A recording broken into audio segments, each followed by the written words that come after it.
Welcome, this is the video tutorial on using Google Drawings to create an infographic.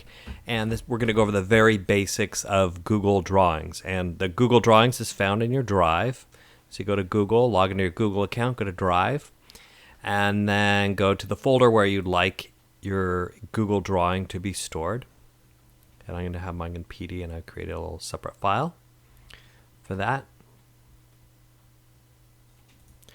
And I have little samples here.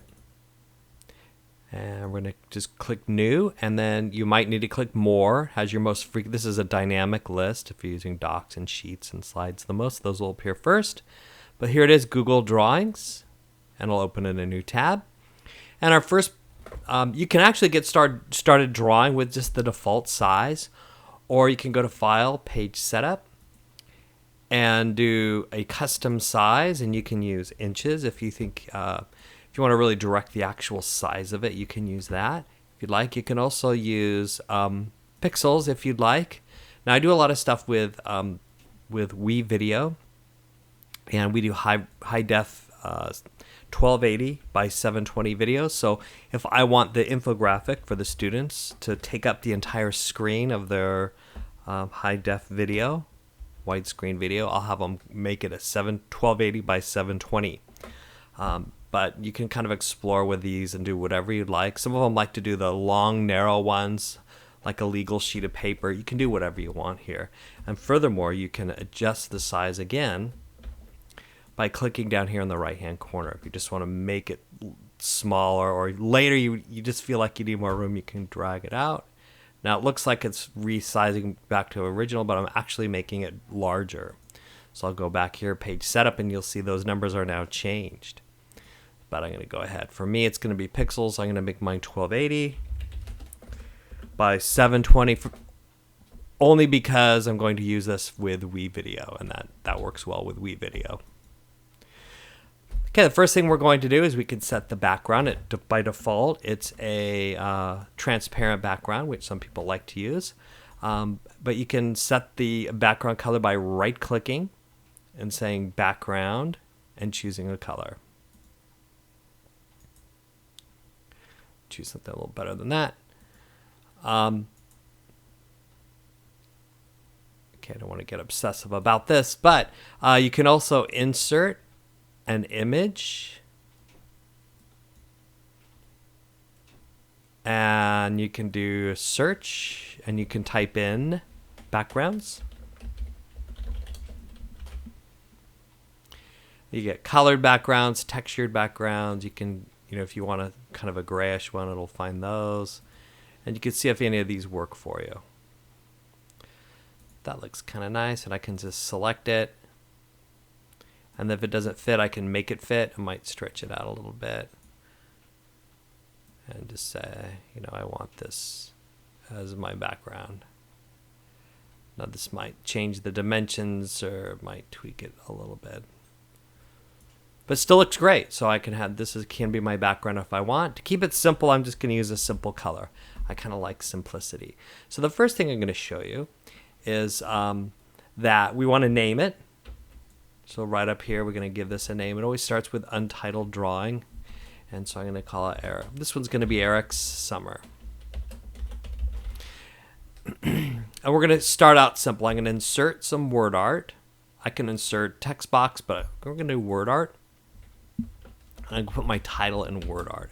And I'll show you the difference between word art and text boxes in just a minute. And there we go. And I could put this up here at the top. And then I'll have my tools here. I can angle it.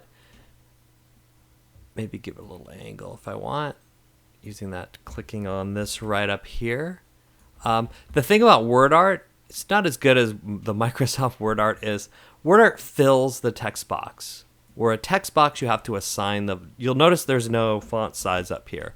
If I do a text box, you'll see it. So word art just automatically fills this. Now I can kind of mess with the colors. Make the text transparent. I'm going to make it orange. And then it's has that default background is transparent here. You can have change the lines around the words, the outline, by changing this right here. That changed the outline of it. You can increase the size of the borders here, make it even a little larger, and you can change the font. You should know that there's more fonts here, and if these are the fonts that are on your list, if you no longer want a font to appear on your list, you can get rid of it if you'd like, and then you can add more fonts over here that you do want. And that one was just added. You click OK. So I'm going to go ahead and choose a font really quickly. Lost myself here. It's one of my favorite fonts. Make it a little larger. Okay, and there we have. I added my first text. Now with a text box, I might write something, or one of the things I'm going to do this summer is go scuba diving. So I can go scuba diving. Now you'll notice that this is I did insert text box, and it's different than the word art. It's not filling the entire text box with it. And I can choose my font size. I assign it an actual number. Give it a color, etc. here. This is the text color over here. Let's see what would look good. I don't know. I'll scuba dive with blue here and make it bold. Maybe make it just a little bit bigger. So that's one of the things I'd like to do is scuba diving. I can still sort of angle this if I'd like. I can center it in the text box if I'd like. I might have to click more and have center. I can align it in the middle if I want. The line spacing here. Put it right in the middle. Another thing I could do is I could fill the box with a color. Give it a little contrast there. That looks pretty cool. All right, so and I could add a border too. Maybe orange here. So that's kind of hurting my eyes, but I'm kind of off to a start. This is kind of the first tutorial. I've added word art. I changed my background, resized, changed my background here. I've added word art and clip art. That's kind of like the first step.